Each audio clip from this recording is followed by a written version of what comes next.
Thanks for joining me online. Welcome to Kevin Talks Tech, my technology blog and podcast, all about making technology simple, easy, and fun to understand. Welcome to Lebanon Hills Regional Park in Minnesota. Just a gorgeous place to check out the fall foliage.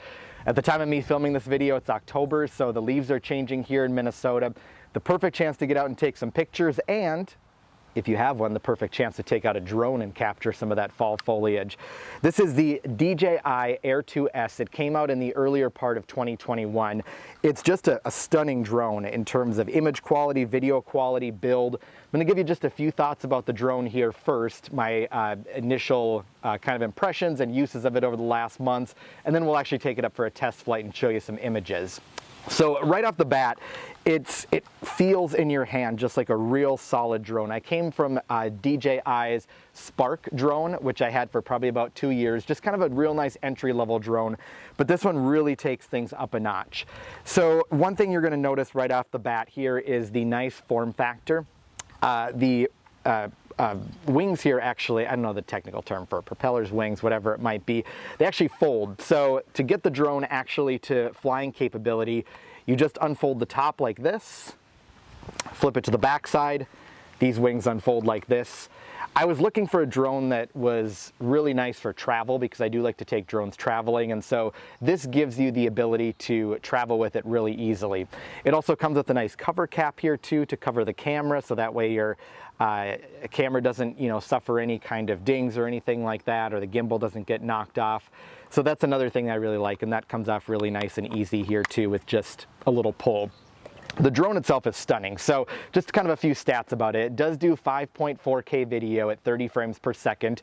It also does 4K video at 60 frames per second. You can knock that down to 30 frames per second, or you can go back down to 1080p and do that at 30 and 60 as well. So a lot of different image choices, depending on what you're editing with. You want to make sure that your computer can handle 4K video. Mine is just on the cusp of being able to do 4K, and 5.4K is pretty much kind of out of the question for me. But if you can shoot in that for future too, that's also a nice ability to have.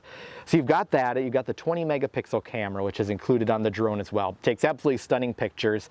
The camera itself does pan, tilt, and roll, so 3-axis gimbal here on the front, which is really nice, being able to give you all those different varieties of shots, whether you're, like I said, you want to pan, tilt, or roll the camera. The weight of this, really nice too. You would think with a bigger drone that things are going to get a little bit more bulky, but actually it's got a real nice weight to it. Not too heavy, but also feels safe too when you're up in the air knowing that it's not going to get blown away by the wind. A few things that come with the drone. So if you just get the drone itself, you're going to get the regular smart battery along with it. I went with the Fly More combo, which I totally recommend for folks, because with that you get 3 batteries. These batteries last on average, or they're advertised to be about 30 to 31 minutes, and that's actually been my experience. The batteries generally last about a half hour, which is plenty of flying time.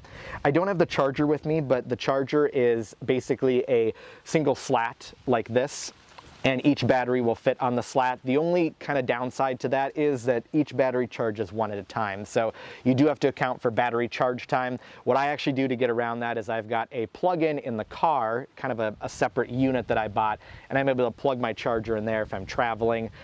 Or I also have kind of a backup battery as well that has an AC connection on it. If you get the Fly More kit, you also get a nice little bag with it too. Everything fits in here very snug, which is great. So that's another kind of perk to getting that Fly More kit. The controller itself, also very nice, sturdy, well built. A lot of things that I like here over the Spark controller that I had previously. The sticks come on the bottom of the drone. So what you do is you pull the sticks out like this, twist them in, and I kind of like that too, because then I don't worry about the sticks getting dinged or anything like that in the bag. And then this part right here is where the cell phone goes. So that just pulls up real nicely like so, and then you'd pop your cell phone into here. There is actually a wired connection too that you would connect this to your smartphone with, which is very nice. A lot of times when you're using that wired connection, you're not as reliant on those RC type signals and such. You're still using RC and such, but you get a little bit of a longer range and you get a little bit more of a consistent picture. Big thing with the Spark that I had before is that the picture would sometimes drop out, or the drone would lose a signal, and that's always kind of a not so comforting feeling when the drone is like 1,000 feet away from you, and especially over water. So that's the controller. One other thing I wanted to point out too that you get with the Fly More kit is these ND filters, and you get 4 of them inside. These are really nice because depending upon the shooting conditions that you're in, if you're getting a lot of sun or there's a lot of reflection out there, you can just pop on one of these ND filters and that'll kind of act essentially as sunglasses for the drone. And that goes on really, really easily. In fact, it's just, this took me a moment to figure out. I won't put one on now, but it's literally just a matter of twisting the ND filter or the regular filter you have up here. It's just a little bit of a twist. Comes right off. And then to get it back on, you just give it another little twist like that.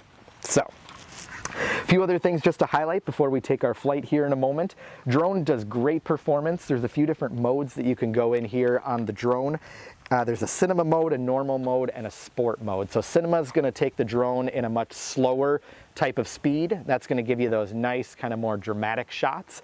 You've got normal mode, so that's going to fly at about 30 miles an hour, which is pretty fast actually, and then sport mode, which can get up to about 38, 39 miles per hour. I've gotten it pretty close to 40 miles per hour in sport mode. And they do advertise, I'm going to pull this off the top of my head, I believe it's 10 kilometers is what the drone can do.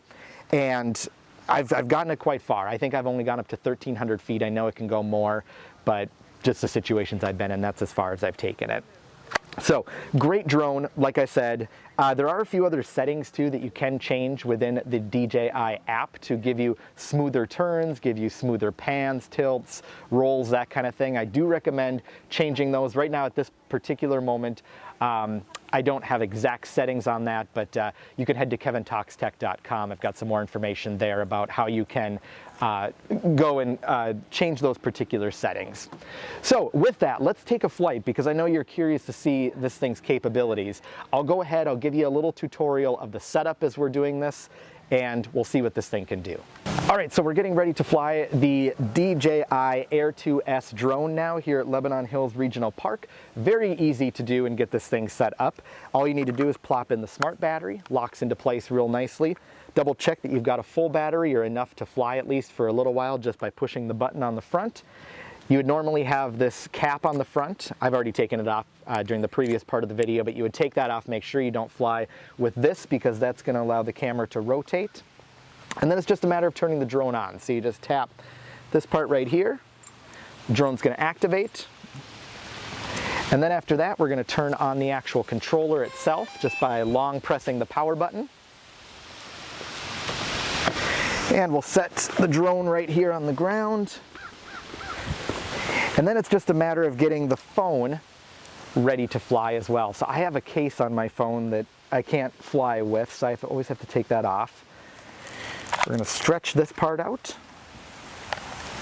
And then you just pop your phone right into place. One thing you do want to make sure is you want to have the volume button up or turn your volume up so that way you can hear the notifications from the drone while you're flying. They'll give you indications about battery level, whether you're perhaps getting a little too close to something. There's a few different indications.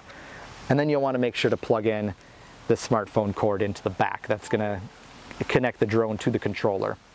All right, so we're getting ready to take off here momentarily with the drone. This is the screen that you'll see on your phone. In the lower left corner, you'll see a map of where the drone is going, and it's actually really convenient to be able to fly the drone back because as you're flying, it'll actually create a path for you to show you where the drone has gone, and you can follow that to bring the drone back home. There's a few other things here on the left side. This is going to be your takeoff button, and then you've got your battery indicator up here in the upper right corner. And then you're able to switch between camera and video by clicking that little square button right there. And then of course your picture. Down here you've got a few pieces of information that will tell you your speed, your height, and then depth is also important because that essentially will tell you how far the drone is from you at that particular moment.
you.